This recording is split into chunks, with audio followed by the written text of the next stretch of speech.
What is up, everybody? How's it going? I hope this video is finding you well out there. Welcome to another book review here on Right On In. I am your host, Mr. Andrew J. Stillman, just for those of you who do not know. And today we are going to be discussing The Queen's Executioner by Christopher Mitchell. I read this one on my Kindle, so I can't really hold up a physical copy of that book. I hate reading books on Kindle for that purpose, but it was part of a sale and it was in the top 15 on the dark fantasy bestsellers list when I went to go buy it. So I went ahead and bought it just so I could get started reading on something while I was waiting for the hardback copies of the books that I had ordered came in, because I'm in the middle of doing a project here on Right On In, which I know there's videos about it kind of bouncing around, but quick recap since now it's public. I'm writing a book here on YouTube for National Novel Writing Month. Everything about the development is here on this channel. Maybe not quite yet, depending on when you're actually watching this review, but this book is part of what I'm reading that's helping influence that work. I'm doing these reviews during October just to,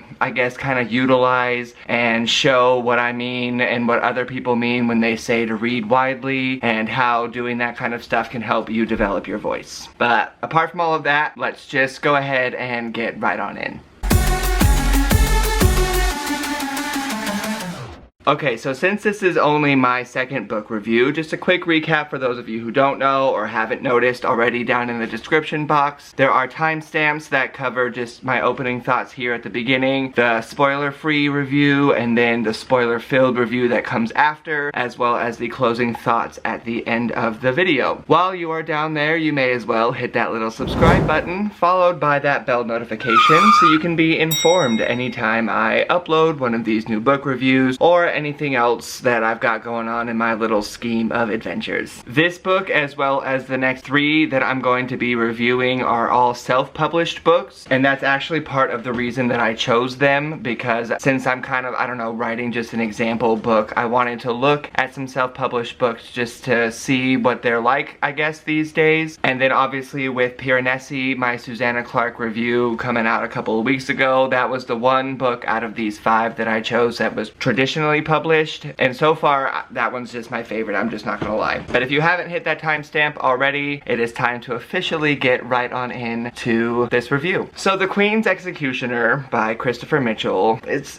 an okay start to the Mageland epic. Truth be told, I was just a little bit thrown off right at the beginning, because there's all of these pages about all of the different races, a huge list of all of the different characters and how they're interconnected, and some of those characters never even hit the light of day. All of the information that was literally told to me right there at the beginning of the text probably would have been a lot better if it was weaved into the text and shown to me, instead of me having to know this information before I even started. It basically feels like if you don't read those opening pages, then you're gonna be confused and have absolutely no idea what's actually going on in the book. What is nice about this book, however, is that the author himself clearly has all of the answers to everything that is going on. The execution might have been off the mark a couple of little times, especially for the most part just feeling like the bulk of this story has been told to me instead of shown. It's still at least evident that the author himself has put a lot of thought into how this world actually works. Some of those things just fell a little flat for me. Like the love triangle that I could not have cared any less about. How the magic system worked, or why it was such a taboo in this world. And the randomized addition of this world's faith, but at the end of the book. All that being said though, it never became a book that I wanted to stop reading. However, apart from that tiny little twist ending, I'm not really sure if there would be anything that would make me want to carry forward into the next book. That love triangle felt just a little forced, and we mostly saw the development of just the new relationship, nothing at all about the one that's falling apart. That's all it does, fall apart. I thought they were siblings at first, so I was rooting for the new relationship the entire time. Instead of feeling that little push-pull of emotions,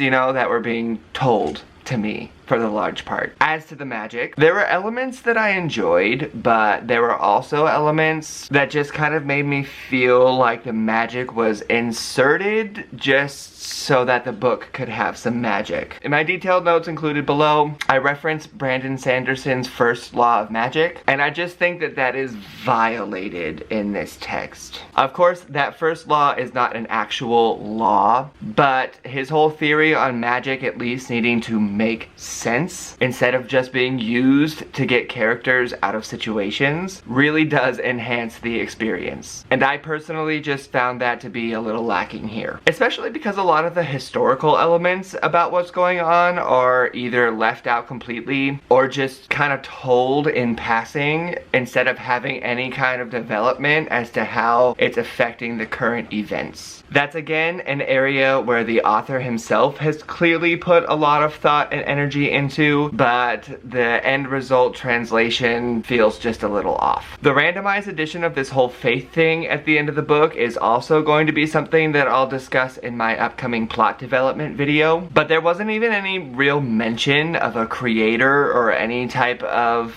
thing like that until way past the second third of the book. At least not one that stuck out to me, and I've just felt like it should have stuck out further if it was supposed to be as important as it seemed to be all of a sudden at the end of the book. Just felt a little jarring, that's all. And none of this is even to mention the fact that I didn't connect basically at all with who I assume was supposed to be the main character. At least not until way past the second half. This character is, for all intents and purposes, the Queen's executioner, but they did not become interesting to me until it became obvious that that was what their role is. That being said, the reason that I felt so disconnected to this character was because they were so standalone. All of the other point of view characters were at least interacting with each other, so everyone else felt connected in some way. So I just found myself wondering too often where this main character was. And then it just didn't really connect as to why they were even involved until all of a sudden they were just so important. I mean, I can understand why the author would want to keep some things like succinct and straight to the point, especially considering his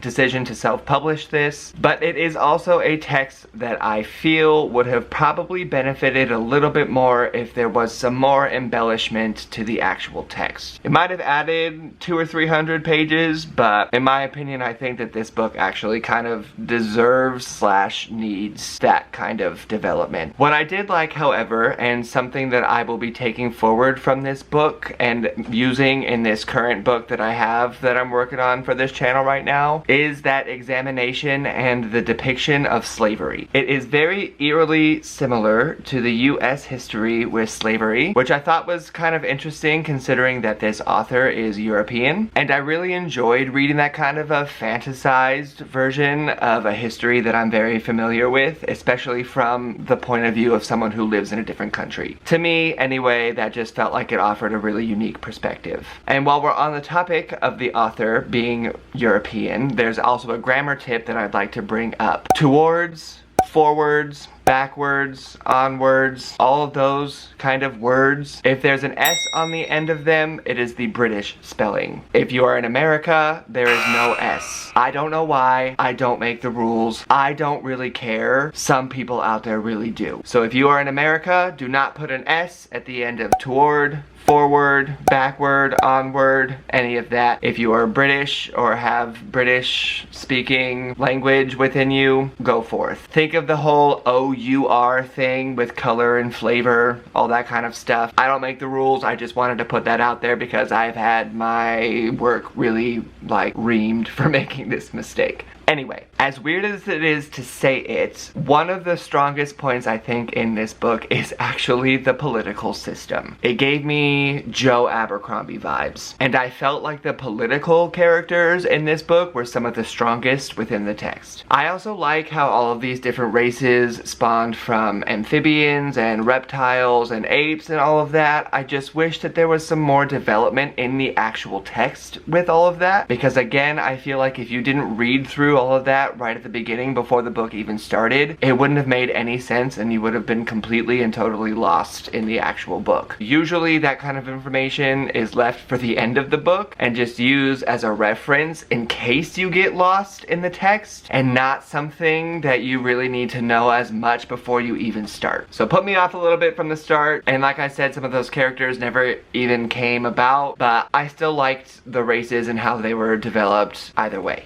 At least where they came from. Overall, I gave it like a 3.5 out of 5 on Goodreads, but I did kind of round it down to 3, sorry. It's just because I felt so disconnected to those characters, and literally in that character development video I just posted a few days ago, even when I was drunk as all drunk, I spoke about how I just love character-driven texts because that is how I connect more to the story. The plot itself is entertaining enough in this book, so that obviously I read the entire thing and I didn't even ever at once consider not finishing. It just would have all been so much better to me and so much more interesting if there was some of that development and embellishment in there. As it is, that is all I have to say for the spoiler-free section of all of this. So if it is time for you to bounce, please make sure you hit that little subscribe button, and when you're done reading this book, come back and then watch the rest of it and see what I discussed in the spoilers, and then let me know all of your thoughts down in the comments. Even if you don't come back, let me know what you think in the comments if you have read this book, or if you are going to put this book onto your list of things to read, even though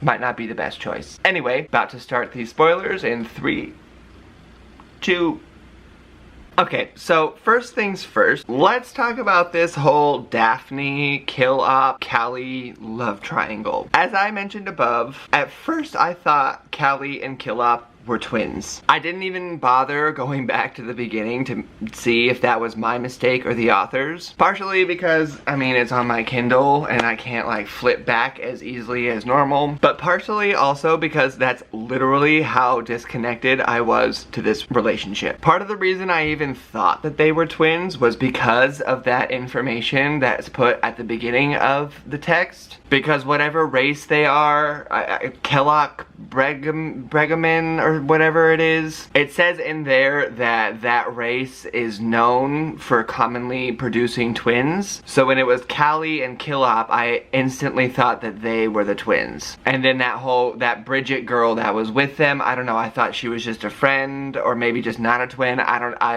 don't even know. There wasn't ever any backstory, really. Just certain things that are told to you through the dialogue about their capture. But I honestly don't even know if I realized that Callie and Killop were married until Killop met Daphne, and then that whole jealousy thing started. As well as then obviously finding out that Killop's twin is Kira, which then adds way too much to the confusion of all of these K names, because then it's Kira, Callie, and Killop, and then they're the Kellogg Bregamans or something, and I was like, oh my gosh, it was a lot to handle, I'm not gonna lie. It might have been kind of cool if Callie and Bridget were the twins, and then maybe they had the matching names, and then Killop and Kira could have been more, I don't know, but fell flat to me. Especially because literally most of the Callie Killop relationship is told. You never see anything for yourself. Nothing from the past, nothing in the present is good. Their relationship is already really distant at the start of the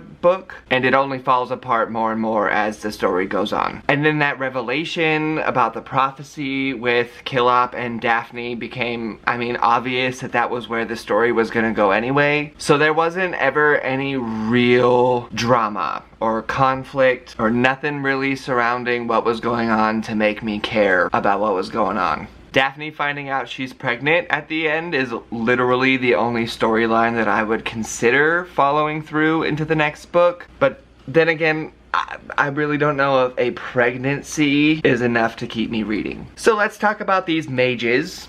Daphne, Kira, and Shella. Or random, and random. Magic exists in the world. Fine. Kira and Shella did some wild shit that made everybody scared. Fine. Daphne is just Daphne and had a weirdly interesting yet flat character arc at the same time. It's just that none of it really made sense and none of it really felt like it belonged. Just more, again, like it was there used as an excuse to get the characters out of something when necessary. Even with Shella and how she goes and kills everyone, and then she's then thus labeled the Queen's executioner, since her sister is the Queen, it was just all underdeveloped. Like, once it's time for magic, there it is. But nothing really much else on the development of it, or how it works, or any of it. It's not like none of them practice their magic or whatever. It just felt like the magic was included because the author felt like he had to put it in there to make things interesting. And I would just disagree, I guess. Plus, with Kira especially, I really would have liked to see more into the history of all of that. Like what she did to get everyone so freaked out and actually see it instead of it just being told that she went through and burned everyone to a crisp. That would have been much more fun and exciting to get into, to see. And there's never any type of flashback anywhere at all throughout this whole entire text, which in and of itself isn't exactly bad, but I do feel like it would have added to some of the historical elements that I felt were missing, because that was where I felt that the text was lacking the most, especially when it, according to what I'm told at least, is so important and integral to what is going on. So let's just talk about Shella. Just Shella for a minute. Shella was too random from the start. She's the only main character not named on the back description. She's the only character who doesn't interact with literally any of the other characters until, again, well past 2/3 of the way through the book. And her point of view chapters only come around once every like 5 to 7 chapters as it is, and that's part of what makes her just feel so jarring. I mean, the 5 chapters in between her see so much development and interaction and connection with all of the other characters. That's what helped make me feel more connected to them. I just spent so much time wondering where Shella was and what her relevance was that I just became frustrated. I was almost willing to put the book down or remove an entire star rating if by the end of the book it wasn't clear how she was connected and involved in anything. Not having her around everybody is fine, but at least at the beginning of the book it would have been nicer to have her chapters come around every 2 or 3 instead of 5 to 7, because I just feel like that would have really helped me connect a lot more to her. So let's talk about this creation thing for a minute. Like I said earlier, this didn't really come around until toward the end of the book. I don't remember it being around until the end anyway. And it's just another aspect of this book that I guess I just feel is forced or included just because the author feels like he had to, and not because it had any actual substance for the book. I mean, although it could be very important in the second book, I just still don't know if I'm interested enough to continue on to see. Especially with this particular arc when it just felt so random and just so forced and just so sudden at the end. Okay, so let me just finish this little spoiler part of the review off with a couple of notes about the character development. I just didn't feel connected to these characters at all. And although the plot itself is good enough or whatever and carries the story through to the end, my lack of connection to these characters is ultimately going to be what prevents me from moving forward with this series.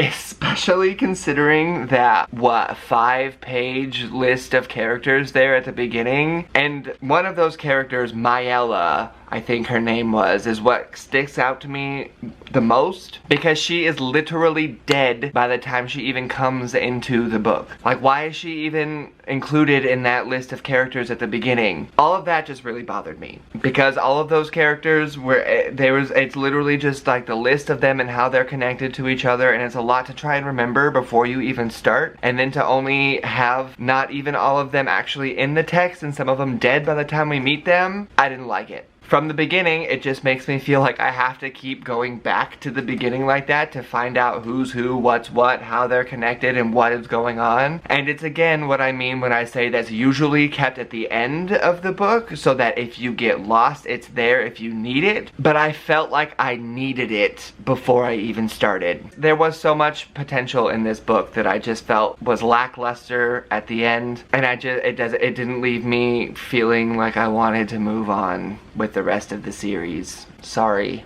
Okay, well that should do it there for my little review on the Queen's Executioner. Spoilers, spoiler free, and all. As usual, there is a link to my corresponding blog down in the description box, so you can read that review for yourself, spoiler free, spoilers included, and my chapter by chapter reaction as I was reading through this book. While you are down in that description box, you might as well just hit that little subscribe button, followed by the notification bell so you can join me on all of these novel writing adventures. After that, leave a comment. Let me know what you thought about this book if you've read it. Let me know if you want to read this book, even though I don't know if I'd recommend for you to do that. I feel bad. I feel bad doing that. I like to recommend books, but I didn't like this book that much. So I guess that's just how it goes. Make sure you're coming back on Tuesdays and Thursdays during this October 2020 month, because we're writing a book together, y'all. See you Tuesday.